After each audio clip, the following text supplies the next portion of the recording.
대전에서요.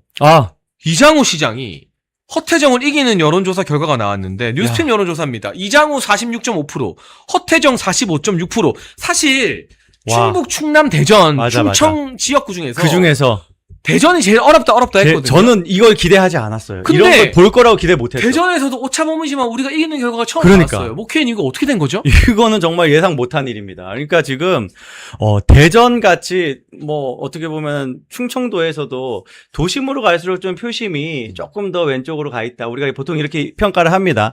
세종 같은 경우는 더 특수성이 있어요. 거기 이제 공무원들이 많이 이제 거주를 하면서 거기에 이제 또 다른 지역 여론하고 또 다른 또 성향이 있지만 대전은 지금 충청, 북도, 남도 그 중에서 제일 왼쪽 성향이 있다. 그런데 여기에서 이겼다? 이거는 우리가 대전을 포함해서 이 중원, 충청을 이렇게 이야기합니다. 여기가 바로 민심의 풍향계다, 가늠자다. 여기가 어느 쪽으로 붙느냐가 지금 말하자면 대선 같은 경우에는 충청도에서 이건 무조건 이겨요. 그거는 깨진 적이 없어요.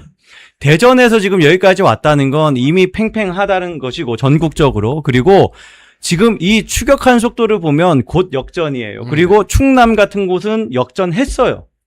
졌다고 봐야 돼요. 역전해서 충남은 역전했어요. 이런 흐름이라면 저는 진짜 이번 선거 우리가 최종 스코어로서 보는 숫자가 지금 뭐 16개 중에 몇 개냐. 처음에 뭐 민주당이 1대 15 얘기했잖아요.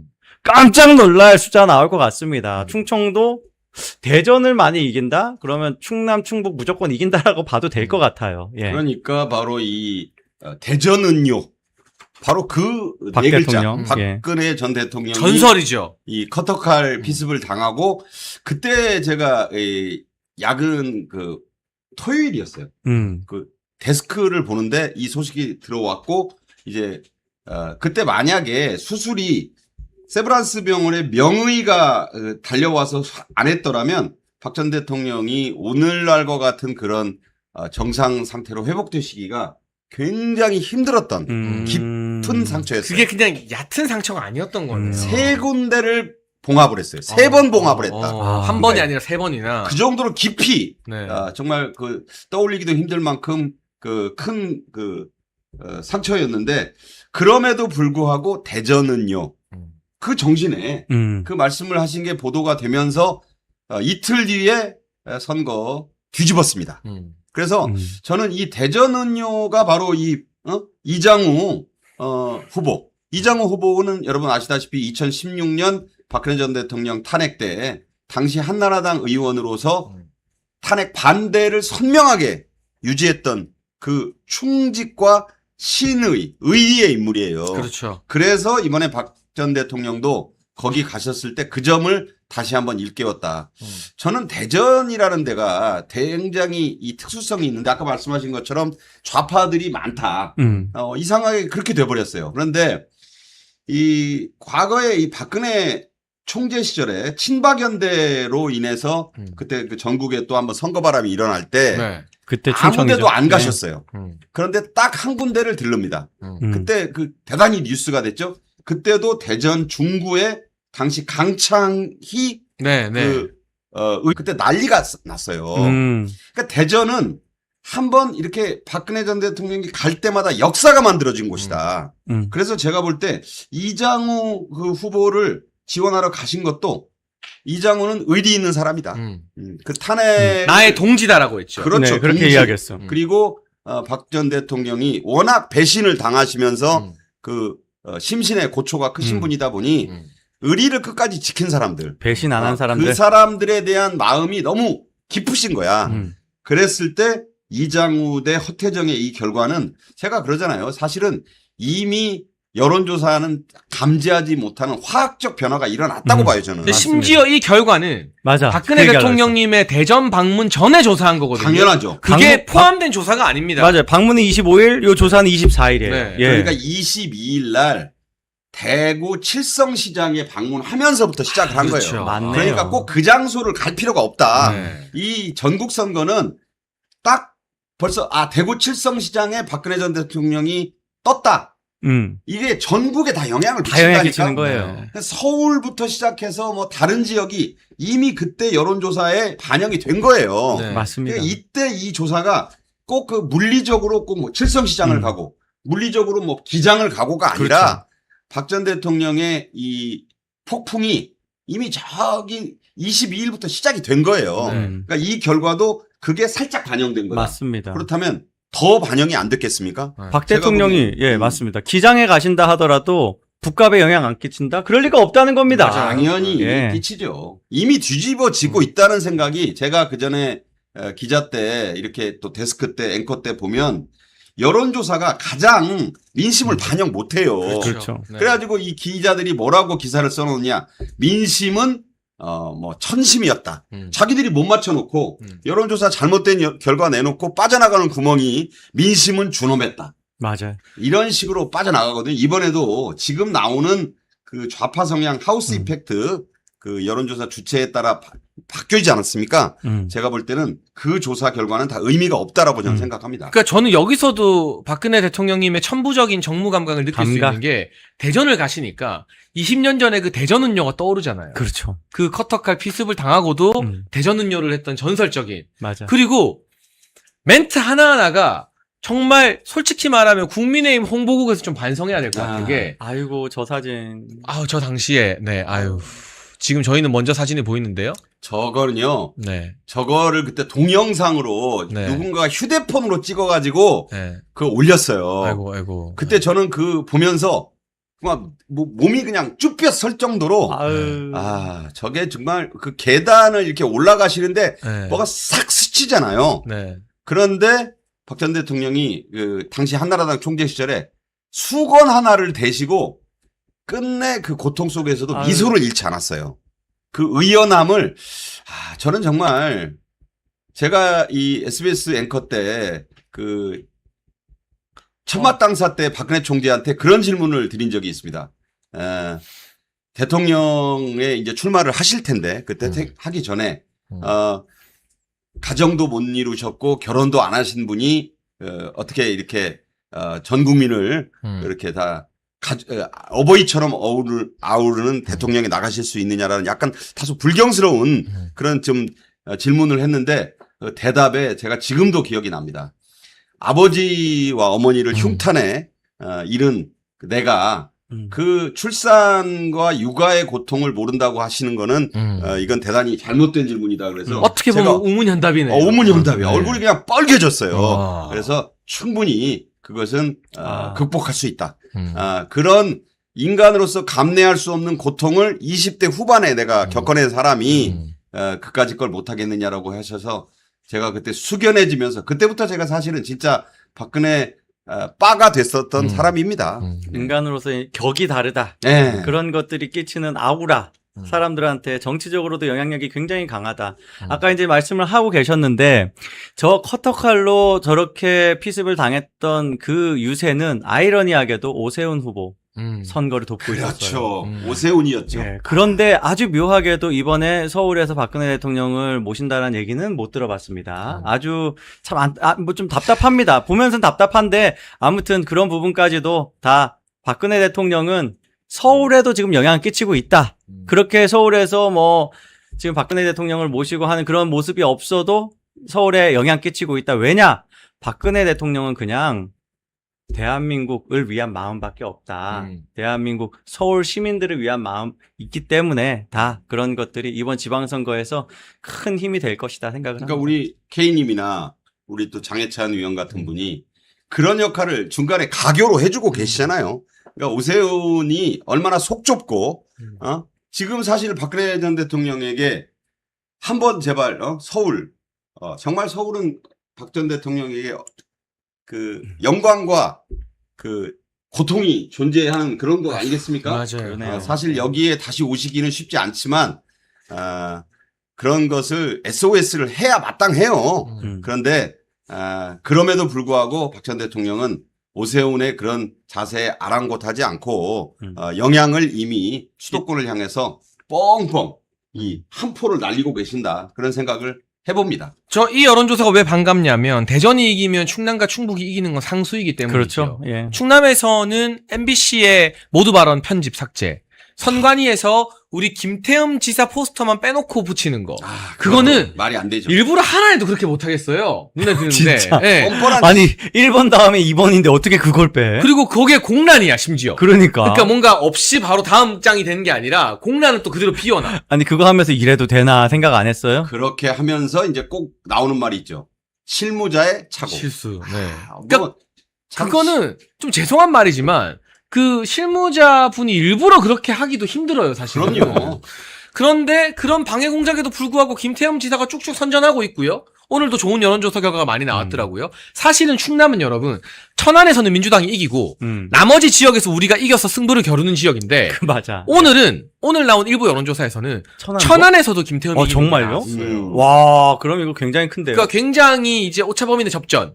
그러니까 그런 여론조사가 나오고 있기 때문에 지금 이게 여론조사 한두 개의 반짝이 아니라 충남, 충북, 천안까지 뭔가 이 대전까지 이 뭔가 충청의 기류가 변하고 있다라는 게 있어요. 감지되고 있다는 거죠. 이거 제가 그러니까. 좀 언급하고 싶은 네. 부분이 있는데 우리 박근혜 대통령의 효과에 대해서 많이 얘기했잖아요. 네. 장동혁 대표 효과 그리고 어떤 중앙당에서의 지원 큰 역할이 있습니다. 장동혁 대표가 정말 센스 있게 이 김태흠을 가지고 이렇게 장난질한 부분에 대해서 굉장히 강하게 항의를 했고 그런 부분도 재미있는 위트도 하고 경로도 하고 하면서 여러 차례 이 부분을 언급을 했습니다. 그리고 당에서도 아주 중요한 그런 영상 같은 것들을 많이 만들어가지고 쇼츠라든가 이런 걸 많이 올렸고 당에서 MBC 항의 방문도 했었죠.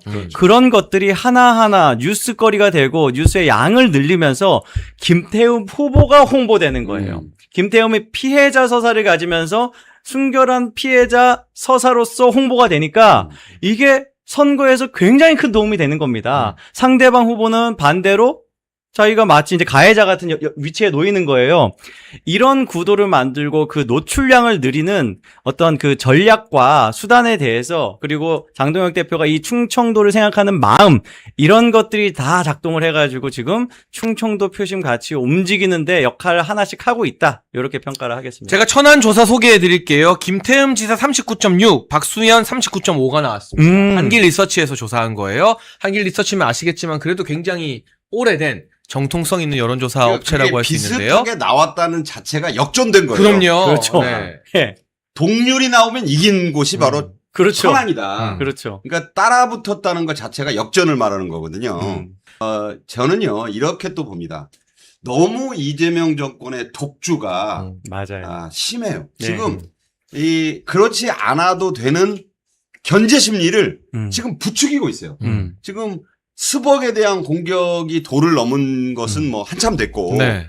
그 다음에 일베에 대해서도 말이 안 되는 거거든요. 그러니까 그 일배를 우리가 옹호하는 게 아니라 절대 아니죠. 마음에 안 든다고 특정 사이트를 폐쇄할 거면 폐쇄할 사이트가 어디 거기 하냐는 거예요. 그렇지. 그러니까 2018년에 문재인 정권이 조국이 민정수석일 때도 일베 폐쇄를 얼마나 검토했겠어요.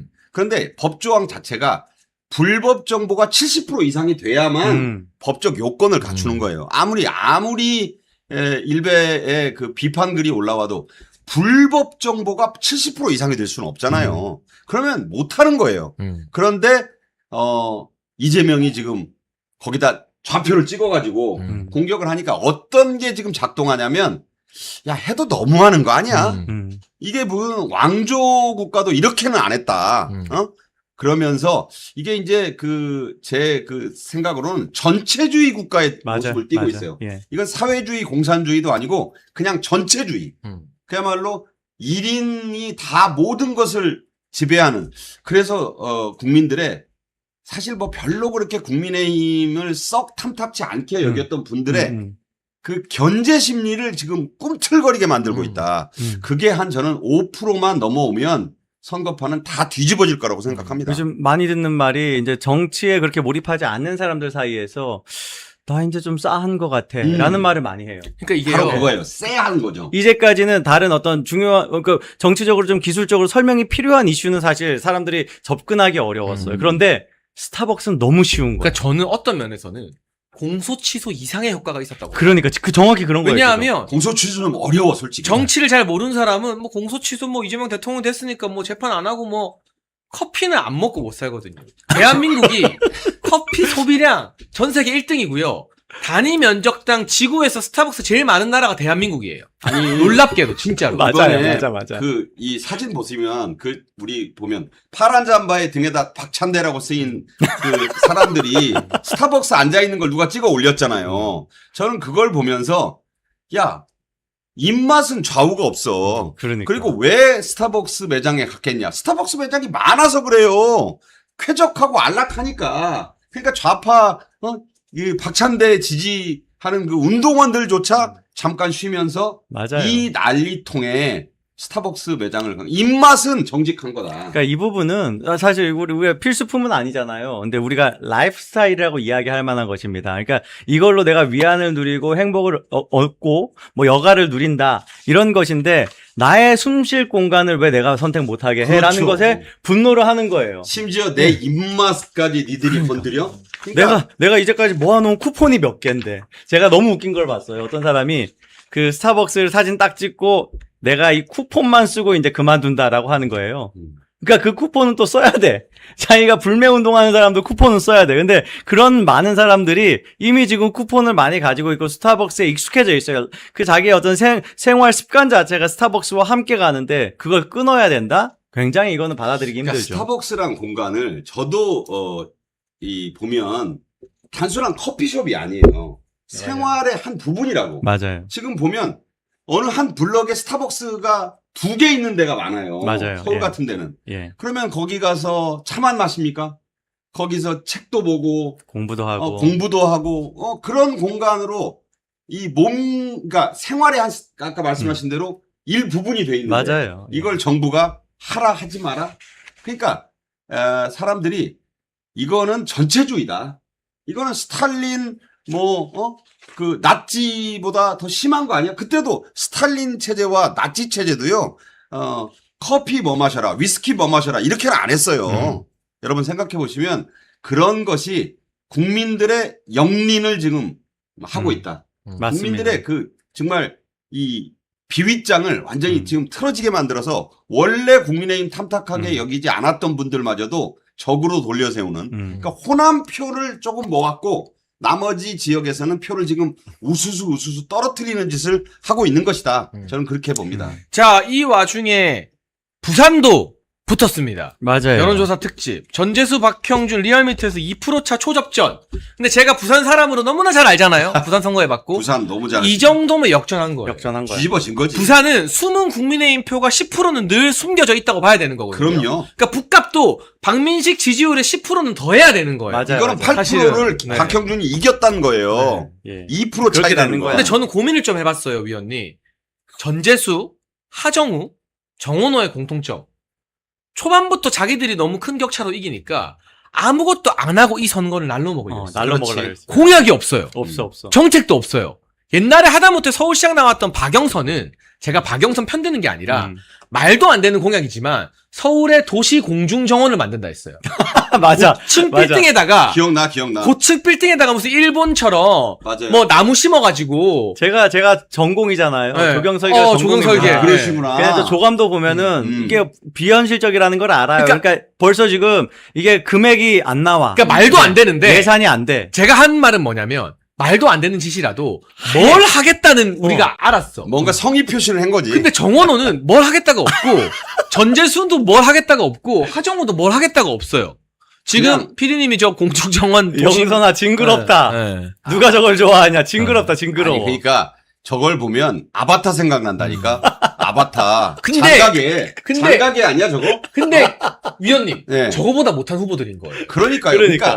네. 아니, 박영선은 그래도 공부를 하는 스타일이에요. 내가 보면 그 MBC 그 아나운서 하다가 이제 기자로 전직해서 그 본인이 그 당시 옛날에 전효 의원하고 말다툼할 때 박영선이 내가 전효 씨하고 입사 동기라고 하니까 회사는 다르지만 전효 대변인이 그때 팍 쏘아붙인 게 있어요. 네. 나는 아나운서와는 동기를 맺지 않는다. 음. 그러니까 전효 기자 출신이다 의원은 이거죠. 기자로 들어왔고 박영선은 그때 지방 MBC 아나운서로 출발을 했기 어우. 때문에 그걸 또 그렇게 한번 쏘아붙인 적이 있는데 그 뒤에 박영선은 노력을 좀 했다고 봐요.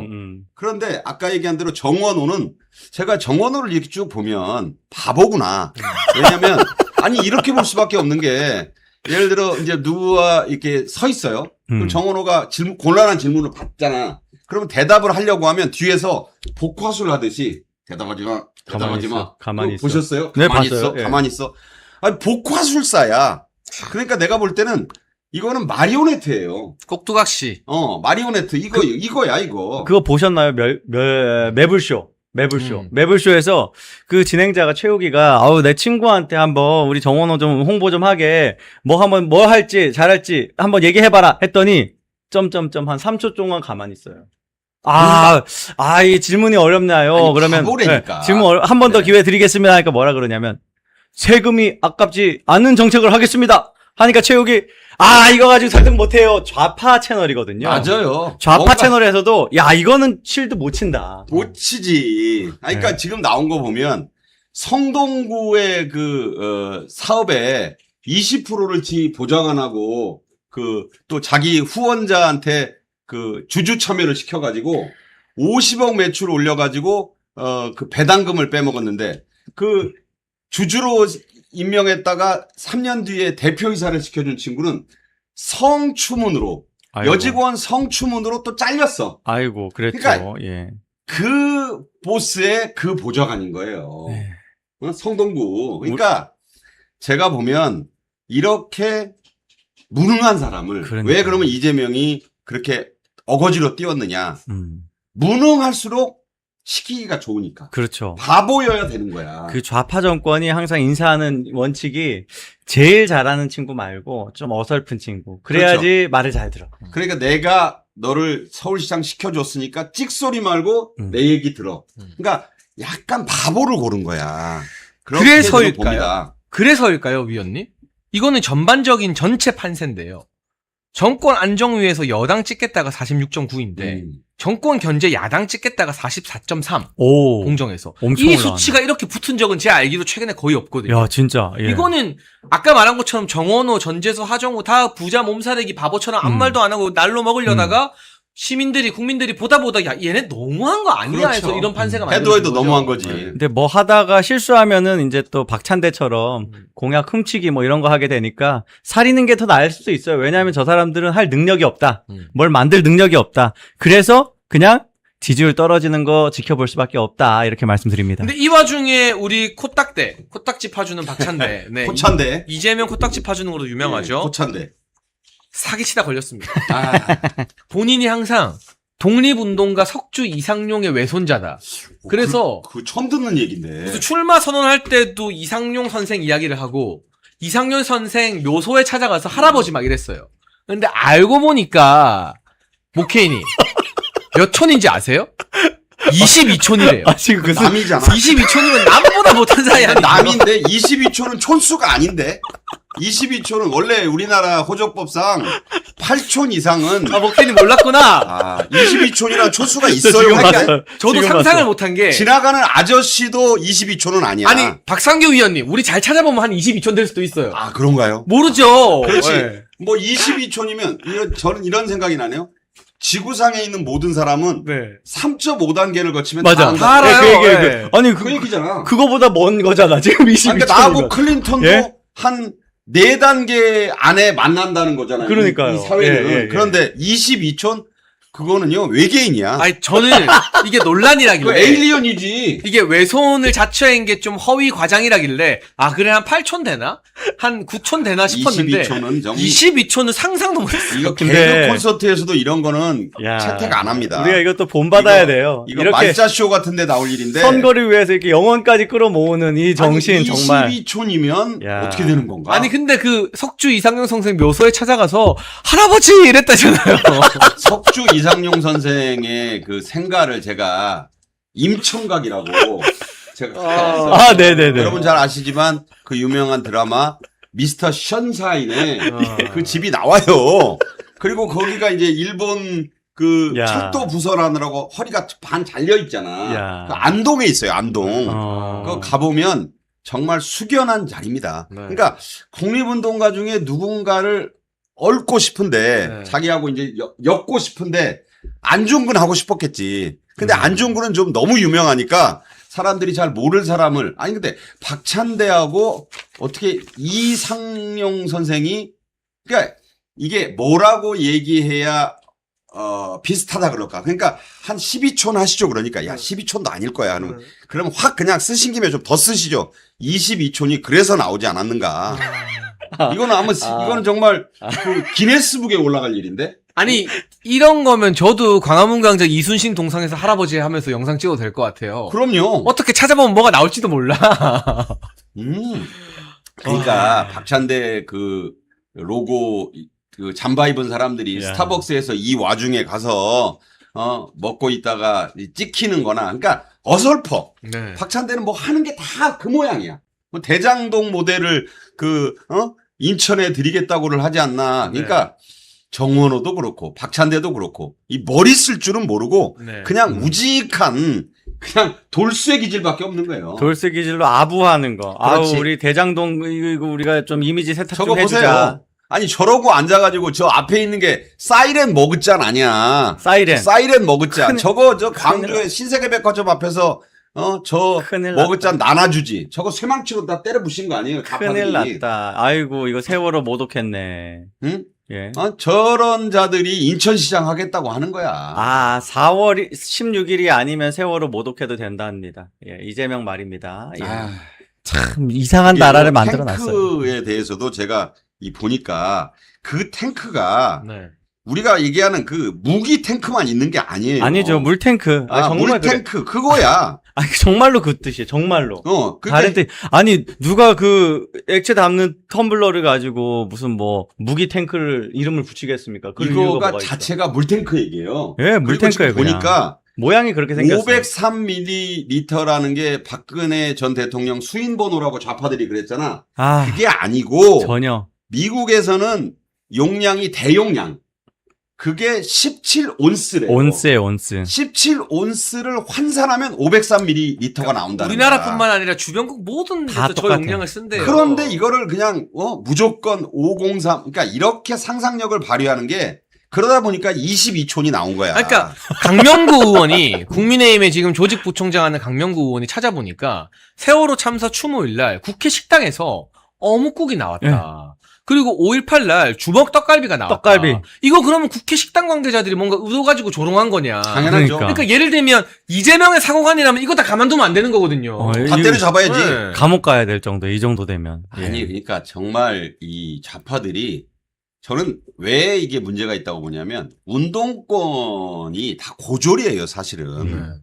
난 그렇게 봐요. 대학을 공부를 안 했으니까. 내가 86 운동권하고 같이 대학을 다닌 사람이라고 분명히 말씀드리는데 다 그때 당시 학력고사만 본 사람들이야.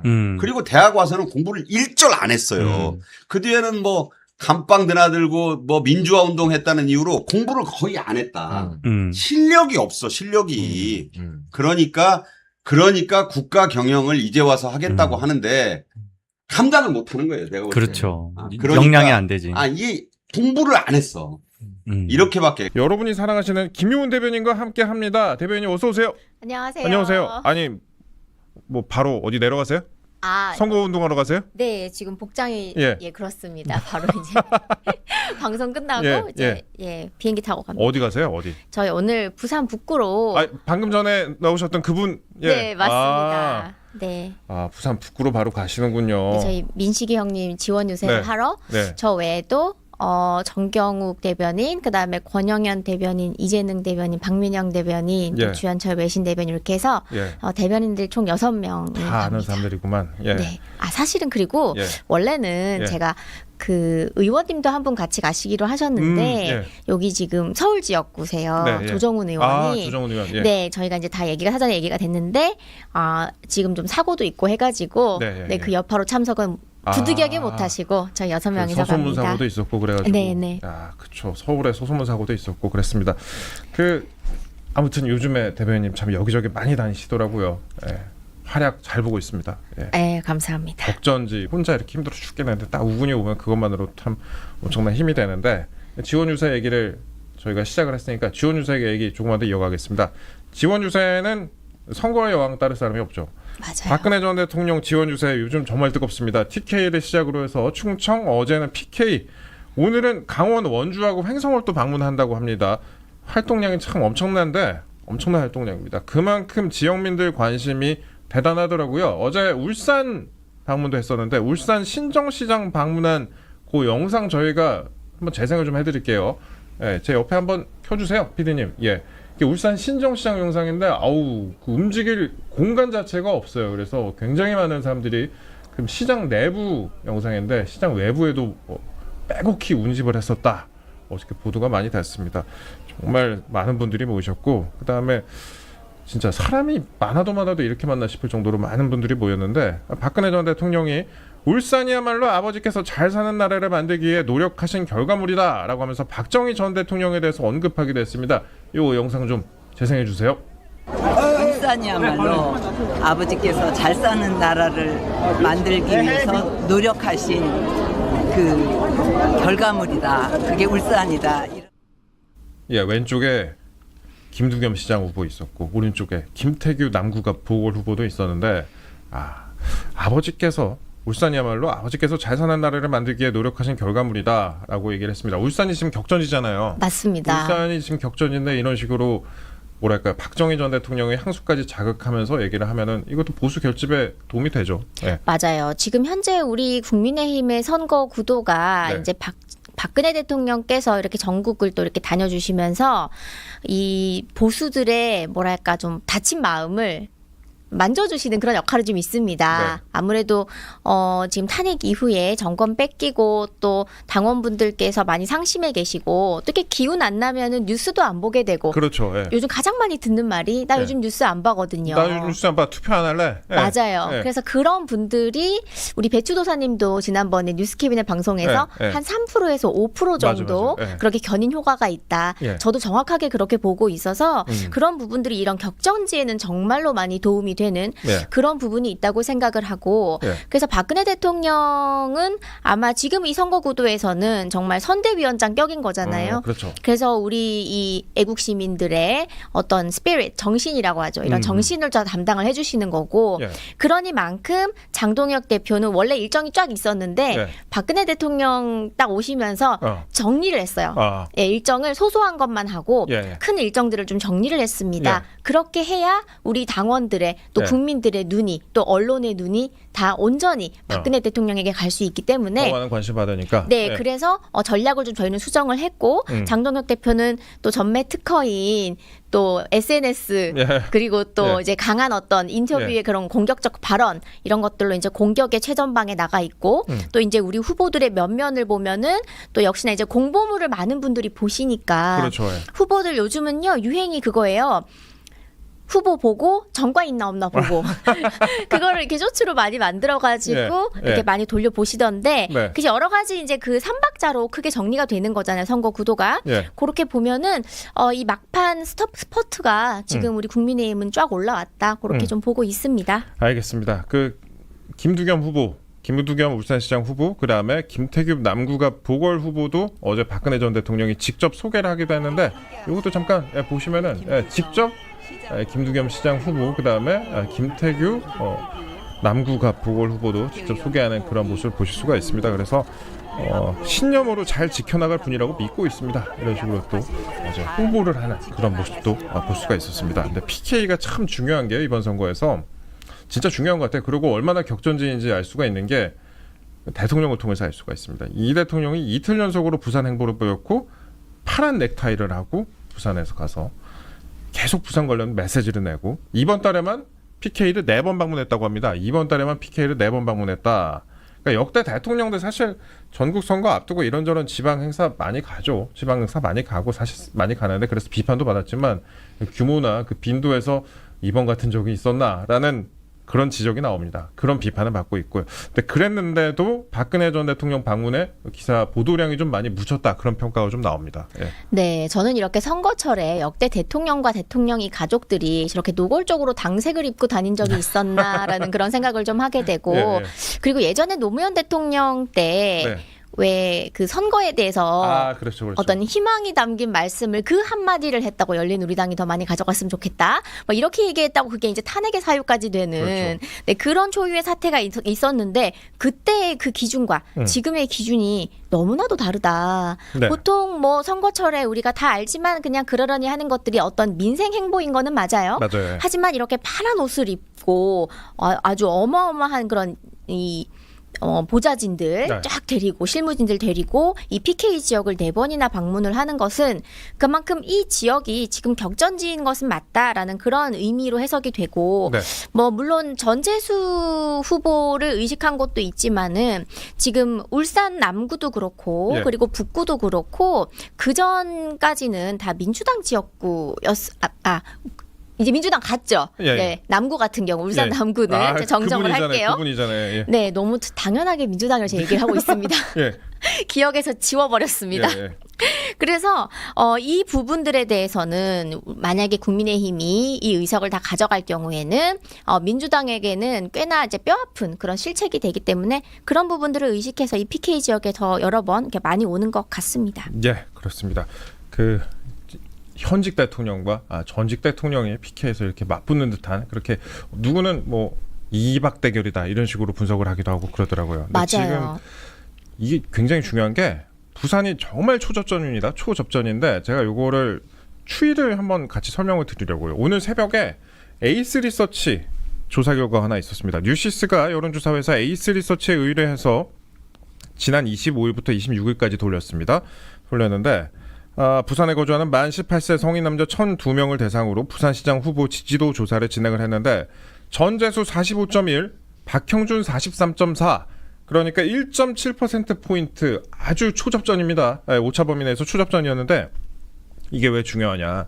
똑같은 에이스 리서치가 지난 23일에서 24일까지 돌렸을 때는 전재수 47.4 대 박형준 41.5%였습니다. 그러니까 지금 이때는 한 6% 가까이, 6%포인트 가까이 차이가 있었는데 이제는 1.7%포인트 가까이 훨씬 줄어드는 그런 같은 회사에 조사를 했는데 그런 결과가 나왔습니다. 자세한 내용은 중앙선거 여론조사 심의위원회 홈페이지를 참조하시면 됩니다. 아무튼 이틀 사이에 더 붙었어요. 네, 완전히 접전이고 네. 저는 지난 토론 때 너무 재밌었던 것이 그 정의한 후보가 정의한 후보. 예. 미국에서 직접 공수를 했다면서 거짓말 탐지기를 꺼내들면서 예. 이 전재수 후보에게 그래서 받았냐 안 받았냐 말해달라 예. 거짓말 탐지기 갖고 왔다 하는 그 부분에서 예. 많은 분들이 좀 웃으면서도 맞아 그런 비리 혐의가 있었지라는 그런 생각을 좀 했을 것 같다라는 그런 생각이 들고 정의한 후보 재밌네요. 예. 네. 예. 그리고 박형준 시장님 같은 경우에는 처음에 이제 삭발까지 감행을 하시고 정말 이런 전투사의 모습으로 예. 지지율이 쫙 올라갔다가 예. 중간에 이제 뭐 단일화 언급하는 그 시기와 공교롭게도 좀 이렇게 겹치면서 지지율이 살짝 위기가 오나 했더니 네. 다시 이제 좀 올라갔어요. 예. 그리고 박근혜 대통령 오시고 난 다음에 지금 조사 결과는 아닌 걸로 보이거든요. 맞아요. 23일, 예. 24일. 그 부분이 중요합니다. 예, 이게 아주 중요합니다. 특히 이 PK 지역은 그게 너무너무 중요합니다. 이 조사들이 그러니까 전재수 45.1, 박형준 43.4로 나온 것도 이거 25일, 26일 돌린 거거든요. 근데 박근혜 전 대통령 27일 어제 왔잖아요. 그렇죠. 어제 거는 전혀 들어가지가 않았다. 그리고 25, 26일 돌렸으면 사실상 대부분 이제 25일에 조사를 한 거거든요. 그러니까 이틀 사이에도 이런 변화가 있었는데 박근혜 전 대통령 방문은 반영이 안 됐다. 아마 여론조사 어제까지 돌린 거는 공표를 할 수가 있으니까 한 내일 모레쯤에 뭐 하나 나올 거거든요. 그 추세를 또 보면 되겠네요. 예. 네, 아무래도 이 막판의 선거는요 기세가 정말 중요합니다. 예. 이렇게 구름 같은 인파가 모인 것만으로도 사람들이 덜컥하는 그런 느낌이 있어요. 우와 이 정도야라는 네. 거. 그래서 그게 이제 중도층의 표심을 많이 자극하는 것도 사실이고요. 그리고 우리 신동욱 최고께서 말씀하신 부분이 저는 좀 며칠 동안 머릿속에 맴도는 게 있는데 네. 이제 그 박근혜 대통령의 그 당시의 탄핵에 대해서 정말 그렇게까지 했어야 할 일이었나. 그리고 그 당시에 우리가 정말 너무 가슴이 아파서 묻어두고 있던 그때 일들을 좀 이제 꺼내서 정리할 때도 된 것 같다라는 그런 말씀을 하셨는데 네. 대한민국 국민 중에 상당히 많은 수가 박근혜 대통령께 죄송한 마음도 갖고 있고 또 어떤 그런 짠한 그 마음들이 많이 있습니다. 댓글에도 짠하다고 말씀하시는 분들이 많이 계세요. 정말 많아요. 예. 그 저는 어제 제가 그 그리움은 아무에게나 생기지 않습니다라고 하는 그 빨간 카바 책을 제가 그쵸. 세 권을 네. 가지고 있습니다. 네. 한 권은 이제 이 이 커버를 뜯어서 제가 다 읽었고 나머지는 새 거 그대로 먼지 안 묻게 갖고 있는데 네. 오랜만에 그 책을 좀 꺼내 들었어요. 그러니까 저 같은 분들이 전국에 많으실 거라는 생각이 들고 예. 예, 다시 한번 우리가 어떻게 만든 대한민국인데라는 생각을 하면서 이번에는 꼭 투표해야겠다라는 그런 생각들을 좀 많이 해주셨으면 좋겠어요. 예, 알겠습니다. 저희가 또 최첨단 방송이니까 제가 최첨단 기술 하나 보여드리면요. PD님 띄워주실래요? 제가 그 구글 트렌드라고 종종 네. 쓰거든요. 이 배추도사님하고 여론조사 분석할 때 제가 배워갖고 쓰는 건데 그 최근에 검색어를 제가 넣어봤습니다. 박근혜 부산, 이재명 부산을 넣어봤었는데 박근혜 전 대통령, 이거는 24시간 관련된 거고요. 일단 박근혜 전 대통령과 관련된 그 부분들이 많이 좀 시청자 여러분들의 관심을 모으고 있다라는 거고 요거 말고 제가 또 하나 띄워드릴 건데 그거 잠시만 좀 기다려주세요. 요거는 일단 저희가 얘기를 좀 하면서 다시 이어가도록 하겠습니다. 요거는 24시간과 관련된 거고, 그 다음에 저희가 그 박근혜 전 대통령 이제 그 새벽, 이게 최신화는 반영이 안 돼 있었고, 새벽과는 반영이 안 돼 있는데, 저희가 다른 그래프를 하나 더 띄워드릴게요. 요걸 보셔야 됩니다. PD님 준비되시면 바로 띄워주세요. 그래서 그 구글 트렌드를 보시면, 제 옆에다 띄워주십시오. PD님. 그래프를 보시면, 오. 박근혜 부산, 이재명 부산으로 제가 찾아봤는데 파란색이 이제 박근혜 전 대통령이에요. 그리고 빨간색이 이재명 대통령인데 빨간색보다 최근에 박근혜 전 대통령 파란색 그래프가 훨씬 더 높이 솟아있는 그 장면을 보실 수가 있어요. 그러니까 그만큼 이슈가 많이 됐다. 이번 부산행이 이슈가 많이 됐다라고 보시면 될 것 같아요. 우측 하단에 보시면은 그래프를 보실 수가 있습니다. 파란색이 빨간색보다 위에 있는 그 장면을 보실 수가 있습니다. 그래서 이번이 얼마나 또 관심을 많은 국민들의 관심이 집중이 되는지 알 수 있는 기회였다라고 제가 한 가지 말씀을 좀 드립니다. 네. 그래프를 통해서도 말씀을 좀 드렸고요. 근데 네, 이제 네. 부산 얘기를 많이 했으니까 조금만 더 할게요. 부산 얘기 조금만 더 이어가자면 박근혜 전 대통령이 이제 울산에서 부산으로 향했습니다. 기장시장 여기가 보니까 큰 시장은 아니라고 해요. 자갈치 시장만큼 뭐 큰 시장은 아니고 지역 시장이다. 맞아요. 지역 시장이라고 하는데 인파가 또 가득 찼어요. 박형준 시장 후보 그리고 박민식 북구갑 후보와 함께했는데 여기서도 힘을 또 제대로 실어줬더라고요. 특히나 박민식 영상 보시면은 사람이 굉장히 많아요. 거의 움직이지도 못할 정도로 굉장히 많은 저는 이거는 정말 울산입니다. 많이 이거는 울산이고 있죠, 울산. 이거는 울산이고 네. 이제 기장으로 이동을 했는데 기장에서도 만만치 않게 많았습니다. 그래서 박민식 후보에게는 예상보다 훨씬 더 큰 수준으로 응원 멘트를 해가지고 이게 지금 화제가 되고 있는 거 아니겠습니까? 맞아요. 그리고 예. 내렸을 때도 뭐 제가 이제 영상으로 보기로는 네. 박민식 후보와 바로 이제 네. 손을 잡으시고 그렇죠. 그렇게 일정 시작을 하셨고 또 좀 전에 그 전 사진도 보면은 요렇게 응원하는 듯하게 팔에 요렇게 손을 살짝 요렇게 대시고 계시는 그 모습이 그렇죠.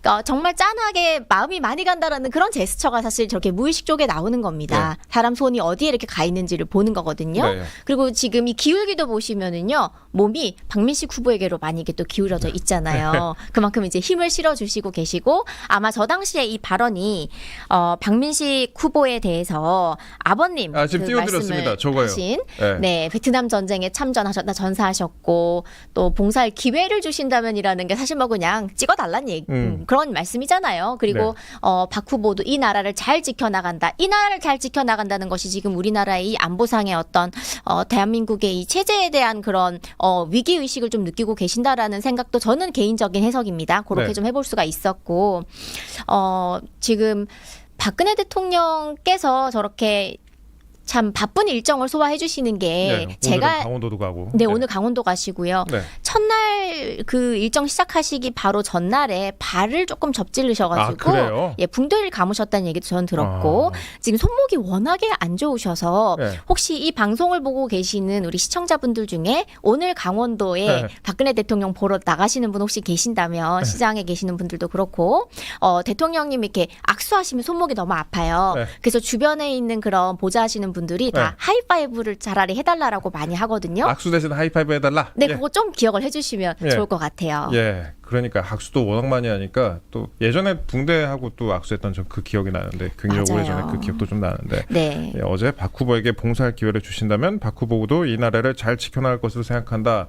아주 강력한 지지 멘트를 또 날리기도 했습니다. 그리고 이제 기자 입장에서는 참 편한 게 박근혜 전 대통령의 메시지가 짧아요. 짧은데 아까 그 워딩을 좀 띄워주세요. 박근혜 전 대통령 그 자막을 띄워주시면 워딩이 짧은데 그 짧은 게 하나하나 다 헤드라인으로 뽑히는 제목이에요. 그래서 맞아요. 기자 입장에서는 봉사할 기회를 주신다면 요거를 그냥 기사 한번 다 굉장히 쉽게 나오거든요. 헤드라인 딱이네요. 굉장히 감명하게 네. 나와요. 그리고 뭐 월남전에 이제 참전했다 전사하셨다. 이것도 호국 용사다. 이 부분도 굉장히 이것도 서브타이틀로 굉장히 좋거든요. 그래서 기자들이 어제 이 부분에 대해서는 기사를 좀 편하게 썼다. 네, 워낙 메시지가 감명해가지고 그런 식으로 얘기를 많이 하더라고요. 그러니까 선거의 여왕이 괜히 선거의 여왕이 아니다. 라는 식으로 좀 풀이가 되는 것 같고. 근데 이제 아까 박민식 후보하고도 제가 좀 얘기를 했지만 박근혜 전 대통령에 대한 징역 30년 구형 이게 또 하나의 화두가 좀 되고 있어요. 두 후보 간에 지금 설전을 벌이기도 하고 박민식 후보가 한동훈 무소속 후보를 상대로 박근혜 전 대통령 30년 구형한 가짜 보수라고 하니까 이 뻔뻔하고 구지구질하다고 생각한다.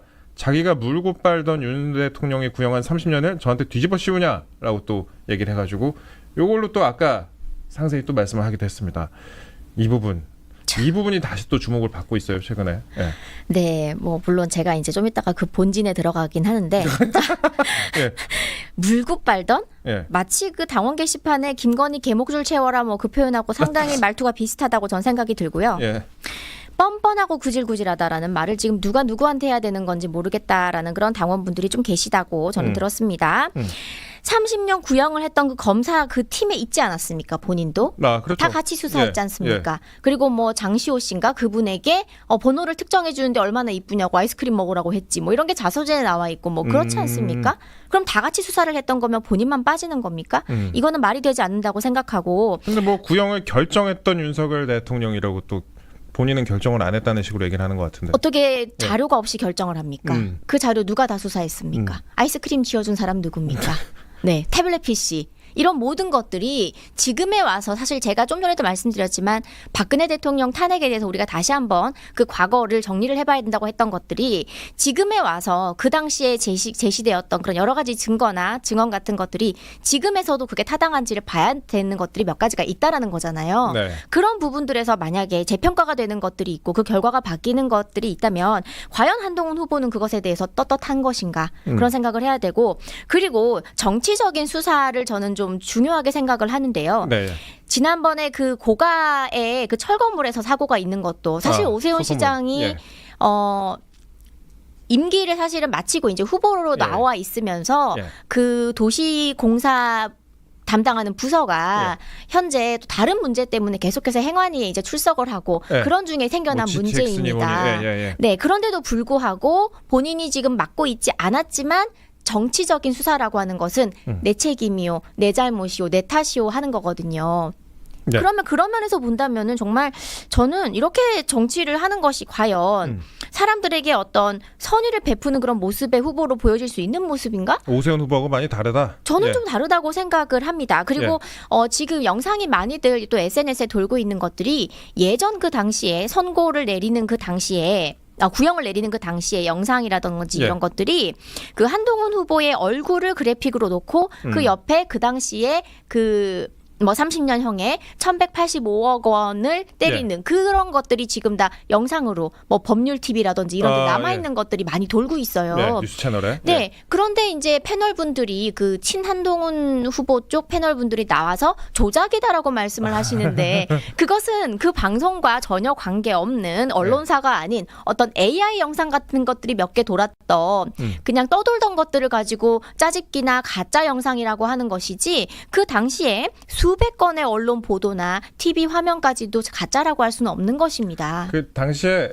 저도 이때 취재를 해가지고 아는데 그 이례적으로 공판에 참석했다라는 그런 보도는 참 많이 나왔어요. 맞아요. 이례적이란 단어 많이 나왔고. 네, 저도 기억합니다. 그리고 아침에 제가 단독 기사는 많이 좀 찾아보는데 그 징역 30년 구형 관련된 단독 기사가 있어갖고 찾아보니까 제가 아는 기자여가지고 찾아보니까 또 최호민 기자야. 최호민 기자가 박근혜 전 대통령 30년 구형 날에 공판 조서 속에 최상단에 한동훈 후보 이름이 있었다라는 그런 기사를 썼더라고요. 그래서 그 공판 검사, 그 피고인 박근혜라고 써 있고 그 밑에 검사 땅땅땅땅 이름이 써 있는데 최상단에 이름이 있었다. 이런 기사를 좀 썼습니다. 그래서 공판 조서라는 게 이제 재판에서 일어난 모든 상황을 법원 측이 법정에 참여해서 기록하는 그런 문서를 말하는 건데 여기에 최상단에 올려져 있었다. 이런 보도가 있었습니다. 저희가 이 내용은 한번 이 정도 네, 얘기를 그런데 좀 드립니다. 저는 좀 한 말씀 얹고 싶은 게 네. 저렇게 이름이 제일 앞에 들어간다는 것은 가나다 순이 아닙니다. 네. 뒤에 김 씨가 있으니까. 예. 네네, 그것도 좀 참고를 해주시면 좋을 것 같고요. 그리고 또 하나, 네. 우리 이명박 대통령 구속 기소 브리핑도 당시 한동훈 검사가 했었습니다. 아 그래요? 네. 그런 일도 있었군요. 그래서- 요거군요. 네, 아, 그래서 요즘 저렇게 그 한동훈 후보가 예. 검사 시절에 우리 진영에 대해서 어떤 일들을 했느냐라는 것들이 쫙 표로 만들어져서 돌아다니는 것들도 있습니다. 알겠습니다. 오늘 부산 북구갑 가신다고 했는데 네. 조심하셔야겠네요. 아, 예, 뭐 그런데 네. 그렇게 해봤자 후보에게 도움이 안 될 거라는 걸 그분들께서 더 잘 아실 겁니다. 알겠습니다. 네, 몇 시에 어디 가면 그 대변인 뵐 수 있어요? 저희가 부산 시민들이 1시 반부터 1시 반에 예. 일단 1차 유세를 좀 하고요. 예. 근데 우리 박민영 대변인은 방송이 조금 있어서 음. 오전 방송을 좀 하고 네. 뒤에 후발대로 좀 출발을 하는데 네. 네, 그렇게 1시 반부터 유세차 탑승을 하고 가고요. 그리고 후보님이 오늘 TV 토론이 있어요. 앞서서 맞네. 말씀 주신 1시 55분에 것처럼. 있어요. 예. 네, 그게 한 3시 정도에 끝나게 되면은 네. 5시나 5시 반, 아마 5시 반 정도 될 것 같아요. 넉넉 잡아서. 네. 거기에 그 어떤 큰 마트가 있나 봐요. 아, 마트가 있어요? 네네. 그래서 그 앞에서 예. 또 이제 집중 유세를 또 시작합니다. 두 예. 번 정도 예정돼 있습니다. 부산에 계시는 분들은 참고하시면 되겠습니다. 네, 예. 많이 와주세요. 예. 많이 와달라고 말씀하셨으니까요. 이 빨간색 옷 그대로 가시는 거죠? 예. 네, 요대로 알겠습니다. 갑니다. 예. 다 오늘 비행기에서 많이 쳐다보겠네 사람들이. 다른 지역으로 넘어갑니다. 제가 부산 얘기 많이 했으니까 PK 얘기 많이 했으니까 참고로 박근혜 전 대통령은 오늘 강원도 갑니다. 강원도 횡성 그리고 원주 간다고 하고요. 또 내일인가 일정 보니까 뭐 남해 창원도 있고 굉장히 지금 전국 뭐 방방곡곡을 돌아다니는 그런 그러니까 여기저기서 그 제발 오셔달라 지원 주사 해달라 그렇게 요청이 많다고 해요. 네, 심지어 피날레는 서울에서 좀 해주십사 하는 그런 아, 이야기들도 많습니다. 서울에서도 해달라 그런 얘기도 네. 있군요. 예. 좀 이 활동량이 참 엄청난데 다른 지역 얘기 좀 해보겠습니다. 요즘 정말 시끄러운 여기 진짜 중요하거든요. 평택을 저도 이제 나이가 40줄에 접어들었고 선거 참 많이 봤는데 평택처럼 버라이어티하게 많은 이슈가 쏟아지는 동네는 처음 본 것 같아요. 이 대부 업체까지 등장을 했습니다. 아니 가파도도 아니고 대부 업체까지 등장을 해가지고 대부 브라더스. 그러니까 네. 대부 브라더스죠. 그 뉴스도 있고 거기다가 지금 유이동 국힘 후보와 또 황교안 자유와 혁신 후보 간에 뭐 막판 단일화 얘기도 좀 나와요. 그러니까 보수 분산을 어떻게든 막아야 한다라는 그런 목소리가 있습니다. 이게 황교안 후보 지지자들은 사전 투표를 대부분 안 하실 분들로 예측이 되기 때문에 네. 시간이 그래도 좀 넉넉이라고 하기 좀 그렇다. 시간적으로 아직은 그래도 비교적. 네, 비교적 시간이 있는 거 아니냐 이런 식의 분석도 좀 있고요. 평택을 얘기 좀 해볼게요. 어떻게 보고 계세요? 네, 평택은 저희가 정말 유리하다라고 좀 생각을 합니다. 네. 지금 여론조사를 제가 좀 알아보니까 이 여론조사 전화번호가 알뜰폰은 또 적용이 안 된다고 합니다. 그래요? 그래서 알뜰폰 가지고 있는 분들 중에 혹시 우리 이렇게 많이들 지금 시청하고 계시니까 나 네. 알뜰폰 사용하는데 여조 전화 오던데 하시는 분 혹시 계신가요? 제가 이제 배운 바로는 없는 걸로 알고 있는데 저도 사실 알뜰폰인데 한 번도 전화 못 받아봤어요. 네, 안 옵니다. 네. 그래서 그게 지금 안 들어가 있는 거고요, 여조에. 그리고 이거는 뭐 이제 대대손손 그냥 아는 사람만 알게 되는 그런 정보 중에 하나였기도 한데 네. 오늘 방송에 제가 말씀을 드리면은 그 핸드폰 요금 고지서 같은 것들을 고지서, 네. 그 해당 지역으로 받게 되면은 네. 또 그 지역 유권자처럼 해서 또 이제 전화가 여조 전화가 옵니다. 여주에 그런 것까지 있어요? 네네. 그래서 이런 네. 잔기술들이 좀 있어서 네. 거기에 해당되지 않는 분들이 보수 유권자분들 중 이제 어르신들 70대 이상이 좀 많으신 걸로 제가 그렇게 네. 좀 알고 있어서 만약에 이게 초접전이다라고 하게 되면은 막판에 이렇게 또 뚜껑을 열어보면은 네. 우리에게 더 유리한 경우들이 좀 있었어요. 예. 지난 총선도 부산 지역구 PK 같은 경우에는 뭐 10% 이상 우리가 진다고 했던 것들도 애석하게 지더라도 뭐 1% 차이 그렇죠. 아니면 우리가 예. 뒤집어서 이기는 경우들이 속출했기 때문에 맞아요. 예. 지금 이렇게 학습이 된 그런 결과들이 좀 과거에 있었기 때문에 네. 많은 이 평론가분들께서 지금 뭐 1% 2% 정도 차이 나고 네. 하는 것들은 지금 국민의힘이 유리할 수 있다라는 그런 조심스러운 분석도 좀 해주시는 것 같아요. 특히 PK 같은 경우에 지난 선거에서 많이 그런 양상들이 좀 있었죠. 여론조사하고 좀 엇나갔던 그런 경향들이 있었고 한 5에서 10% 정도 차이가 났던 저도 그런 부분들을 좀 목격한 바가 있어가지고. 맞아요. 그래서 제가 이 네. 말씀을 왜 드리냐면은 네. 김용남 후보도 예. 여기저기 지역구 많이 옮겼잖아요. 출마 자체를 엄청나게 많이 하신 분입니다. 이 당 저당. 당도 많이 바꾸셨죠. 예. 그렇죠. 네. 우리 당에서도 좀 계셨고, 그리고 개혁신당에 있다가 한 13개월인가 16개월인가 있다가 또 당을 옮겨서 민주당으로 가셨고. 저희 금요비대 하는데 댓글에 진짜 윤어게인 후보는 김용남 후보밖에 없다 뭐 이런 것도 있었어요. 예. 근데 지금은 민주당에 가 계시네요. 예. 네, 그러니까 자아가 많아서 참 이렇게 얘기하면 좀 그렇구나. 네, 근데 부자 되신 예. 느낌이겠습니다. 유이동 후보가 김용남 네. 후보에게 토론회에서 만사무사 대부업체에서 배당금을 받지 않았다면서 통장 거래 내역을 공개했는데 이게 무슨 핫바지로 보이나라는 느낌을 받았다. 만사무사의 지분 100%를 갖고 있는 회사가 농업법인 1호고 1호의 지분 90%를 갖고 있는 분이 김용남 후보다. 1호와 만사무사 대부로부터 나온 돈으로부터 김용남 후보에게 얼마를 지원됐는지를 밝히시면 되는 문제다. 라고 얘기를 하기도 했고, 김용남 후보는 뭐 어디서도 배당이나 급여를 받아간 적이 없다 이렇게 얘기를 했다고 합니다. 근데 조국 후보가 더 강하게 공격해요. 네. 조국 후보는 또 거의 김용남 후보의 조국 후보 측에서는 김용남 후보의 선거 유세도 약간 방해하는 그런 쇼츠가 인기를 끌기도 했는데, 김용남 후보가 혼자서 이렇게 팻말 들고 있는데 앞에서 이렇게 조국혁신당 선거운동원이 가로막아버리더라고요. 그래서 여기 진짜 범 여권이 분열되어 있는 상황이기 때문에 야권에서 잘 해보면 여기 답이 나오지 않을까 생각하시는 분들이 많이 계신 것 같아요. 네, 선거 전문가들은 그렇게 말씀하시고. 맞아요. 그리고 이 대부업체에 관련된 일은요, 이게 네. 좀 치명적일 수밖에 없는 것이, 대부업이라고 하는 것이 제1금융권에서 대출받기 어려운 이 좀 생활고에 시달리는 서민들이 찾아가는 곳들이기도 하잖아요. 그렇죠. 예. 그리고 이렇게 고리로 폭리를 취한 다음에 자기 배를 불리는 그게 이제 대부업인데, 이거를 국회의원이 될 사람이 한다. 그것도 차명으로 경영을 한다는 그런 의혹이 있다. 그런데 그 대표는 자기 보좌진이다. 네. 그러니까 이런 것들이 일반 국민들이 볼 때 이게 과연 온당한가? 그런 질문을 충분히 할 수 있는 문제이고, 이 대부업체에 관련된 것들이 조금은 어려운 정보이기 때문에 귀에 쉽게 들어오지 않아요. 뭐 불륜 이런 것처럼 쉽게 들어오지 않습니다. 네. 그래서 이제 일파만파 지역에 퍼지기 시작하면은 계속해서 이게 악재로 작용할 수 있다라는 생각이 들고, 이분은 이거 말고도 그 전에 보좌진 정강이를 아주 세게 이렇게 까가지고 피가 그러니까요. 맺혔다 이런 사건들까지도 있지 않습니까? 제가 진짜 그분하고 저희가 인터뷰도 했잖아요. 네. 인터뷰도 했었는데 인터뷰 하다 보면은 진짜 가슴이 턱턱 막혀요. 그분이 이제 책도 쓰셨는데 책에 보면은 뭐 피가 고여 있었다 뭐 그런 장면들, 그다음에 나중에 이제 치료받는 그런 장면들도 다 상세히 묘사가 되어 있는데, 참 그런 일들도 있었다라고 말씀드리고, 네. 아까 이제 말씀 주셨던 부분이 조국 후보가 이렇게 얘기를 했습니다. 만사무사의 대표가 김용남 후보의 보좌진이고 1차 토론회 발언 순서와 추첨 순서에 다 대리인으로 서명을 했다.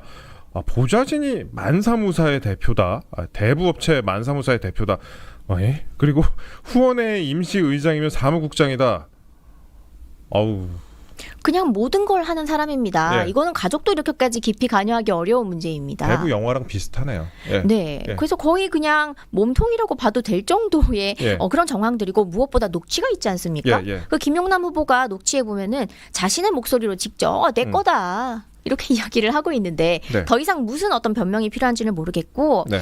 이렇게 지금 두 후보가 범, 진보, 뭐 좌파 진영이죠. 근데 네. 이 두 후보가 감정의 골이 지금 너무나 깊습니다. 그렇죠. 그리고 조국 후보 같은 경우에는 지금 단일화하려다가 무산된 것도 있기 때문에 이번에 원내로 들어오지 않으면 조국 혁신당이 다음번에 뭘 할 수 있지라는 근본적인 이 생사의 아주 어렵죠. 그렇죠. 생사의 기로에 있기 때문에 네. 무조건 원내 입성을 하려고 할 것이고, 이 네거티브는 아주 막장의 막장까지 저는 끝까지 갈 거라고 보고 있고요. 네. 그런 와중에 우리 유이동 후보는 이 지역의 오랜 맹주이지 않습니까? 네, 그래서 또 어르신들 또 조직들 탄탄하고, 또 자유혁신 황교안 대표 후보와도 관계가 나쁘지 않습니다. 최근에 만났대요. 직접 만났고, 폭주하는 범 여권의 독주를 막고 파렴치한 범죄 의혹에 연루돼 있는 김용남 조국 후보의 당선을 막기 위해 보수의 목소리를 하나로 합쳐야 한다는 지역 주민들의 간절한 요구를 황교안 후보에게 전달했다라고 유이동 후보가 입장문을 통해서 밝히기도 했습니다. 예. 네, 그래서 지역 분위기가 이 좌쪽 진영의 두 후보는